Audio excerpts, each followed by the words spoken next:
Well, welcome back, everybody. Whether or not you remember, you are listening to the Top 5 podcast, and I'm Chris McPeak. And as always, with me as always is Annie. Hello, Annie. Hello. How's it going? And I'm doing well. How are you? I'm doing quite well. Are you eating some popcorn, perhaps? I am, yes. My favorite and my worst snack is popcorn and beer. I'm enjoying my popcorn and beer. I'm happy that you are. That is a fact. I have a cheddar cheese stick with a Diet Coke, which is another lovely go-to snack, but I can't really eat and podcast at the same time. So I will not eat anymore. Well, no, props to you for being able to, because I know you did last show, but that's okay. So we have been on a music kick of late on this show. Yeah, I think our past few shows have been in the music realm, which is great because I think when it comes down to it, do we like music more than movies? Music never leaves. Like, music is always there, even if you can't. Music is passive. Yes. In that it's active. Could be because a movie, you still have to kind of sit and look and pay attention. And I've multitasked movies, but only ones that I've seen 100,000 times. Music can always be around. So it's no wonder that I guess music would be, what is it that they say in Empire Records? This is the glue that holds life together, or something like that. Without this, life is meaningless. Yes. But we have a super cool and yet odd theme today. Yes. So lay it on us, Annie. These are the top 5 song lyrics that we find interesting, curious, or strange. Indeed. And there will likely need to be expository material before and after, but yes. I guess we'll just see how that pans out. Yes. Was this and I'll make the note that these are songs that I actually love. So I didn't just like go look for like random, weird song lyrics just so I could build a top 5. These are all on my playlist, but I find that the lyrics particularly interesting, curious, and or strange. I will echo those sentiments. I guess, yeah, I'm in the same zone. These are all songs that I enjoy, some more than others. Only one artist is really kind of not in my normal repertoire, although I do really like this song. But again, top 5 favorite song lyrics you find interesting, curious, or strange. It is not the top 5 song lyrics that you find interesting, curious, or strange by bands you don't like and or despise. Right. So yeah, we're gonna roll through that, and it's gonna be fun. How about you kick us off this show? I will happily kick us off. So this is a band that my kids introduced me to, and I'm very proud of the fact that I have turned my children into music and movie lovers. But it's so much fun. So the name of the song is called Jaws by Lemon Demon, and it's basically they're telling the story of the movie Jaws. They take some liberties with the actual storyline, but essentially it starts, Jaws is a shark lurking in the dark. And then when you get where Quint dies, and Quint, he's a star now, just like, they're very strange, and I'm not going to like sing the whole song for you, but it's got this really wacky beat to it, and I love watching my kids sing and dance to it, and now I can sing like half of the lyrics, but I love them because they're interesting, because it's the movie that like it's one of the number 1 movies of the Mayer and the Pruitts, but the fact that this strange band wrote this song, and it's so much fun to listen to. Yeah, so that's my number 5, Jaws by Lemon Demon. Look it up and listen to it. You'll love it. I put that on my phone like seconds after you played it for me, because it's so entertaining, and it's such a silly concept for a song, but it is. It's fun and funny, and mostly fairly accurate. It's interesting and it's curious, partially because it takes one of our favorite movies and it takes some liberties kind of with how the story unfolds. And that's why it's interesting. Yeah. And not something you hear every day. Like, you know, the typical pop rock MO is not to, you know, sing a song where you tell the plot line of a movie. But yeah, if only they'd released that in 1975 when the movie came out, and it could have been part of the closing credits. And then it could have been nominated for Best Original Song. Been amazing. Okay. All right. My number 5 is a lyric from Lisa Loeb in the song When All the Stars Were Falling. And what she sings is, I may not be a quaalude living in a speed zone. And I don't know what that means, but she does reference that it's her lyric, but it's not her lyric because a cab driver in New York said this to her when she was out and about and doing something. And you see that when you look in the album notes of this song, which When All the Stars Were Falling, I think was on the first album, the Tales album. And she does asterisk it and indicate that this was something a cabbie said to her. So, you know, quaaludes are downers and speed zone obviously is going fast. So I don't know exactly what it means, but every time I hear it and sing it, I always go, yeah, I'm going to have to figure out what the fuck that means one of these days. But it's, you know, it's kind of poetic and kind of like, I don't know, beat era maybe, but Yeah, it's definitely under curious and strange for reals. I may definitely. not be a quaalude living in a speed zone, but I could be restful. I could be someone's hope. Anyway, Okay. there you have All it. right. My number 4 is, I love this band. It's by the band Cake, and it is Short Skirt Long Jacket. So it's unusual, and I don't quite understand some of the things that he's saying or that the band is saying about either, but things along the line of she is using a machete to cut through red tape with fingernails that shine like justice. I want a girl with a short skirt and a long jacket. She's changing her name from Kitty to Karen. She's trading her MG for a white Chrysler LeBaron. I want a girl, short skirt and a long jacket. I love the song. I think it's super fun. It's interesting, curious, and strange because the way he's describing this ideal woman that he wants in his life. But yeah, I also love the set that it's on the soundtrack for Waitress. The scene in the movie when they're playing this song is one of my favorite movie scenes too. So there you go. Short skirt, long jacket. Cake. I love it. Short skirt, long jacket. Okay. Number 4. My number 4 lyric is from the song Not the Doctor, which was written and recorded by Alanis Morissette on the Jagged Little Pill album. And I'm going to say that there's a handful of songs on this album that have these interesting sort of metaphors woven through them. Like, perfect example would be Hand in My Pocket. And now I'm trying to think of some of them.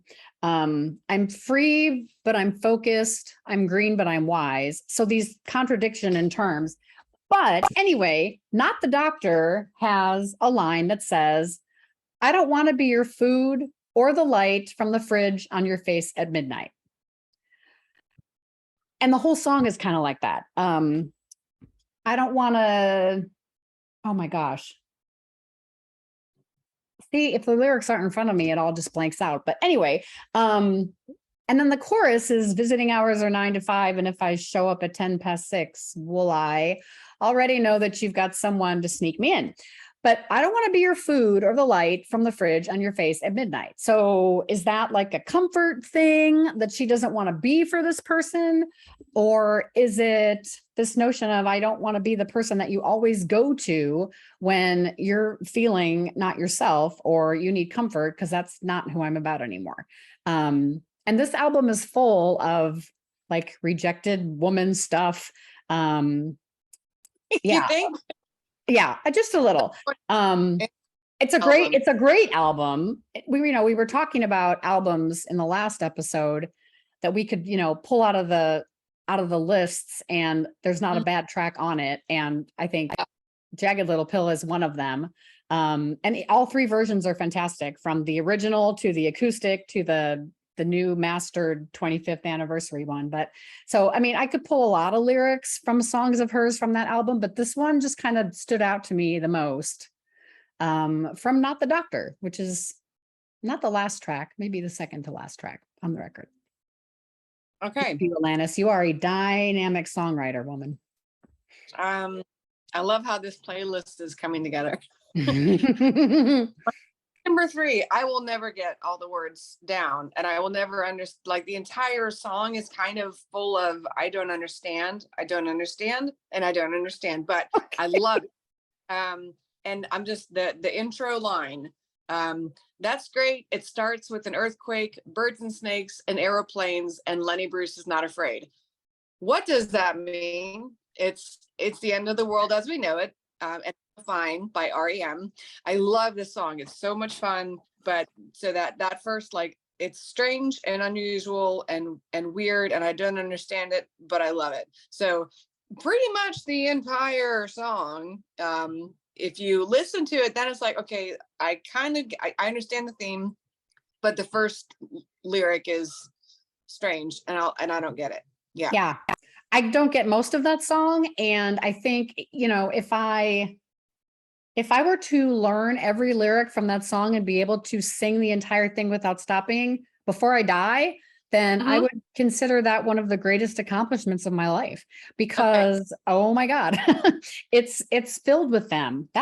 Annie, that's a great choice. All right, so bucket list item for you to be able to sing that song start to finish with all the lyrics.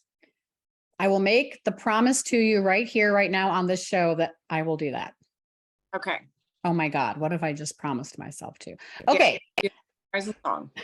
It's the end of the world as we know it. And I feel fine with my number 3 song.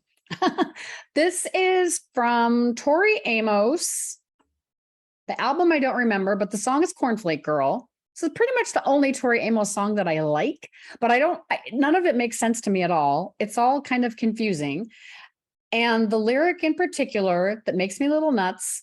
So this is definitely strange. Rabbit, where'd you put the keys, girl? Is the girl's name Rabbit? And I don't know. I never was a cornflake girl. What is a cornflake girl? And Rabbit, where'd you put the keys? I mean, this song is full of things that weave in and out and don't really make sense. But it's a great song. It's got great piano. It's got great, her voice is just really sharp and strong. But yeah, this is under the strange category. And I just kind of go like, all right, well, Rabbit, where'd you put the keys, girl? Rabbit. Anyway. Okay. Yeah. Tori. Interesting. You're a weirdo. Yeah. Got a beautiful, love the talent. Never really listened.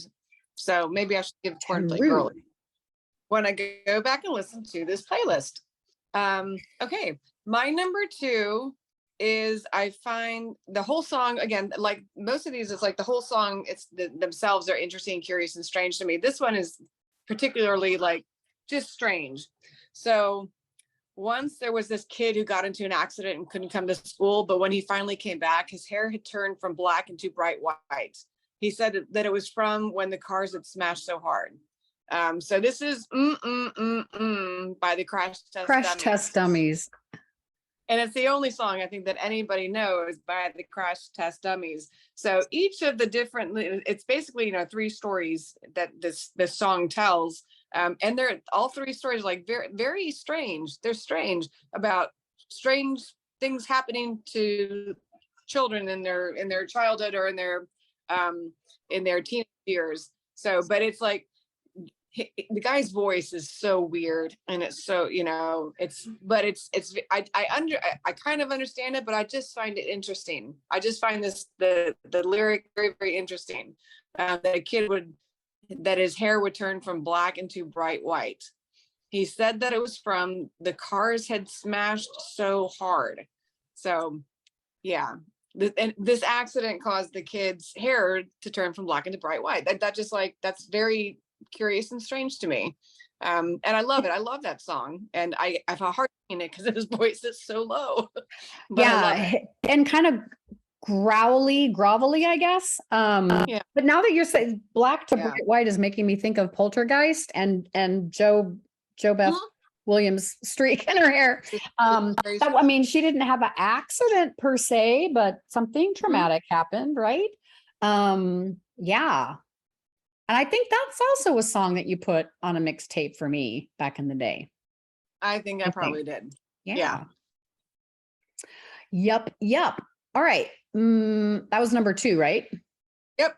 Okay. So I have of late, but wherefore I know not, gotten a fascination with from the LA punk scene, music from the LA punk scene, all of the early years of punk rock music, which, you know, mostly started over in the UK and then New York and then Los Angeles. But watching the documentary, The Decline of Western Civilization, Part 1, directed by Penelope Spheris, before she went and directed Wayne's World.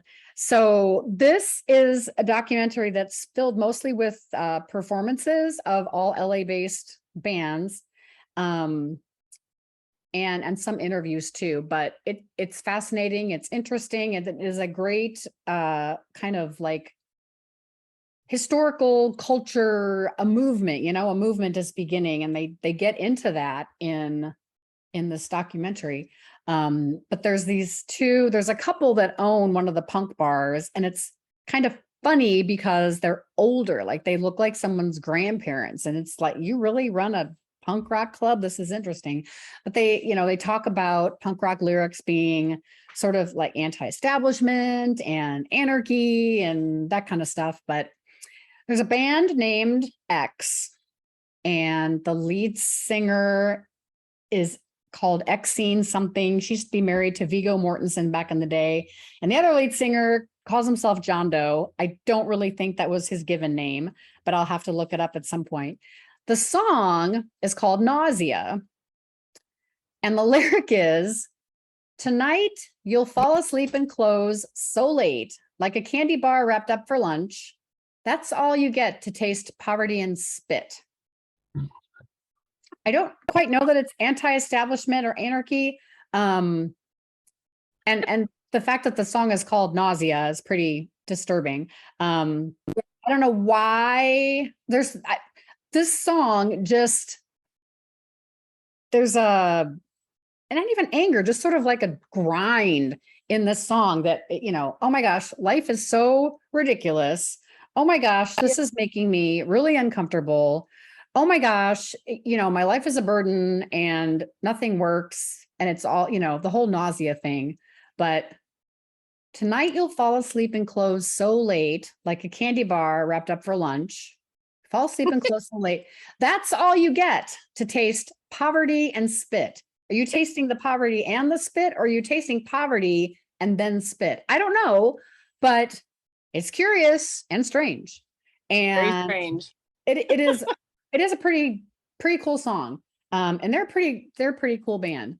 Yeah. But anyway, yeah, that's X. The song is Nausea. Okay. I have an honorable mention.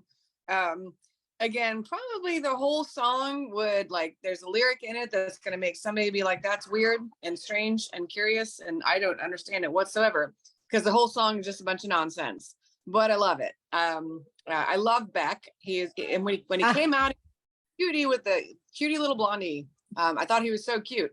But the song is Loser. But the lyric in particular, it's so hard to pick just one.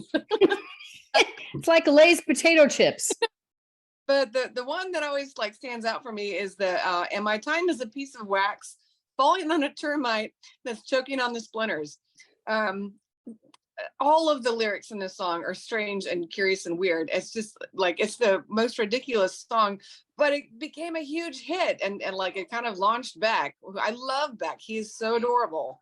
And I love his music. He has really just really far out there lyrics, but in the, you know, pick a verse out of Loser from Beck, and there's something strange, interesting, or curious about it. So very unusual song, but I love it. So Loser by Beck is my honorable mention. That is a good one. Yeah, and tons of people have covered that over the years too, I think.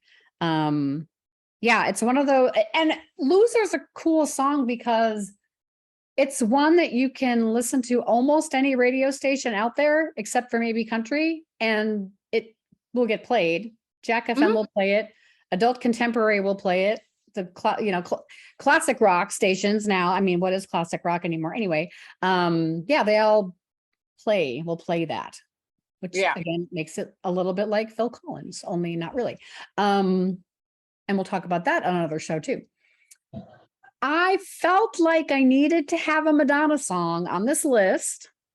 Okay. I'm not sure why, but I just felt like I did.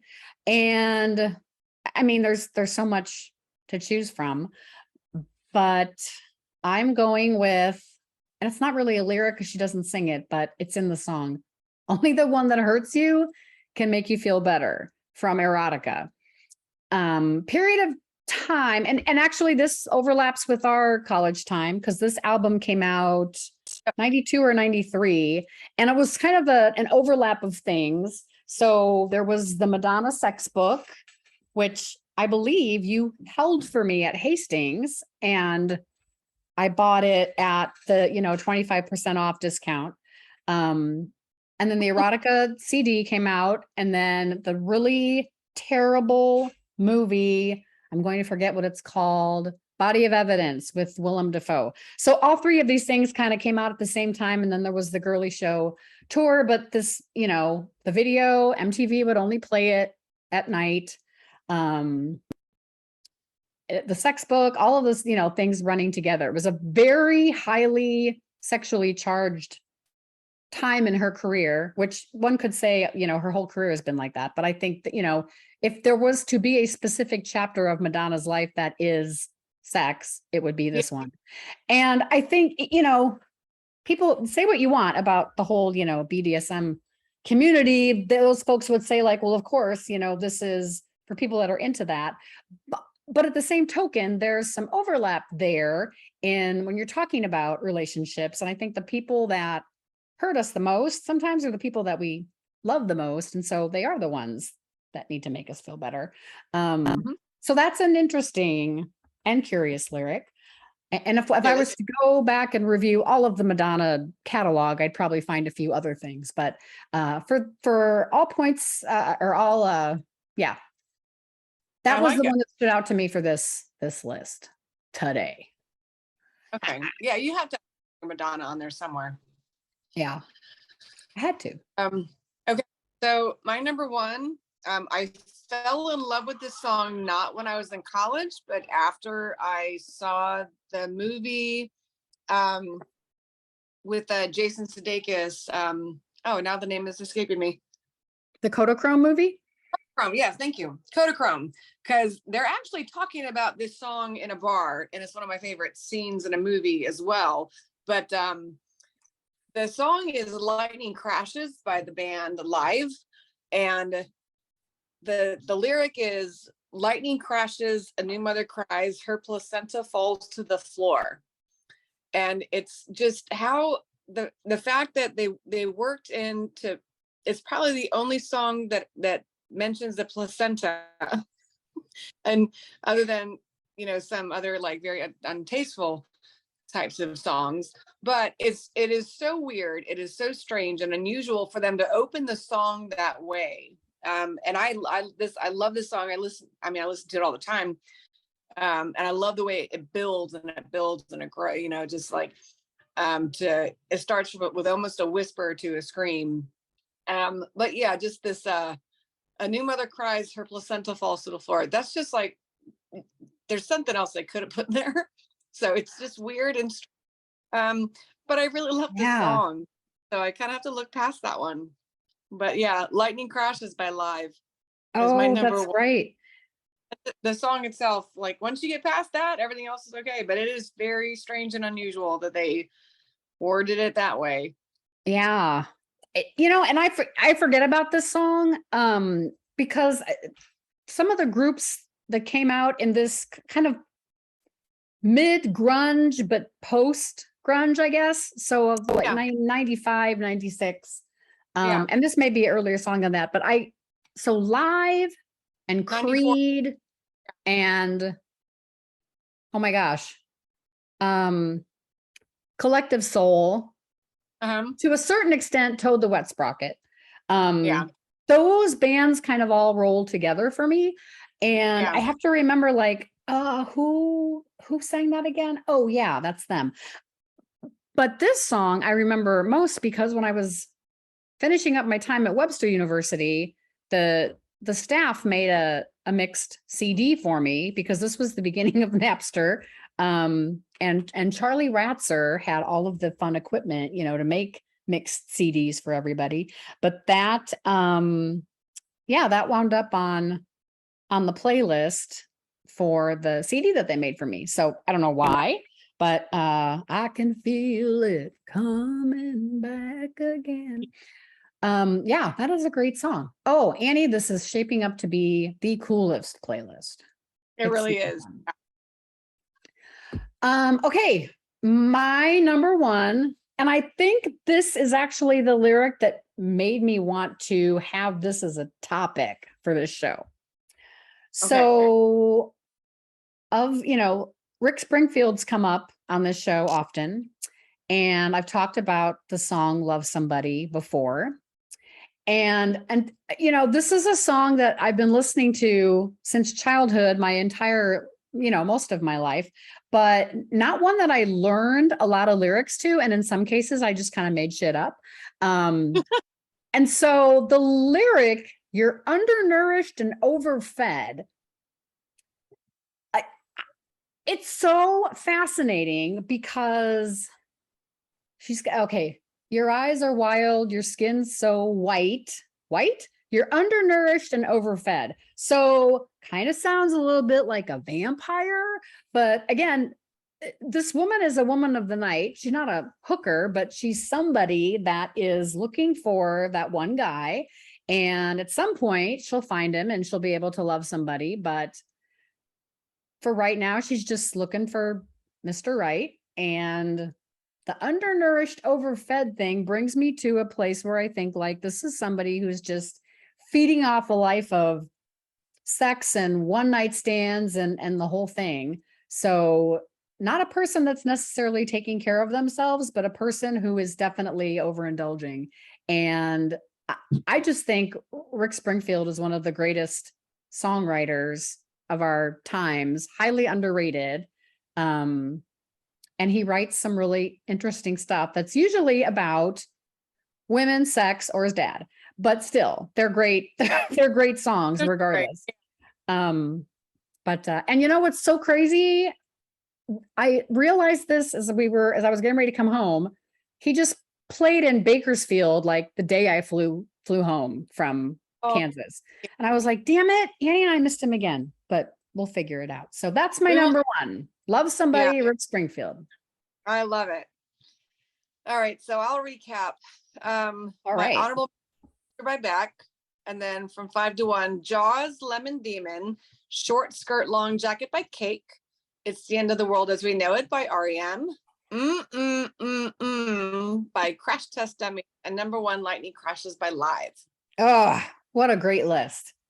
My honorable mention is Only the One That Hurts You Can Make You Feel Better, Erotica by Madonna. I guess I don't need to say all the lyrics. Number 5, When All the Stars Were Falling, Lisa Loeb. Number 4, Not the Doctor, Alanis Morissette. Number 3, Cornflake Girl by Tori Amos. Number 2, Nausea by X. And number 1, Love Somebody, Rick Springfield. You're undernourished and overfed. She's got the... Okay. Great. I love it. Another super fun top 5 list, courtesy of Chris and Annie. And Yeah, this was fun. It's always fun. This was fun. Yeah. So I can't wait. the playlist will be made available when it's made available. Who knows? And Annie and I will be back next week Of course. with another episode to rock your world with. But until then, she's Annie, and I'm Chris, and you've been listening to the Top 5 Podcast. So we'll see you next week. Okay, bye. See ya.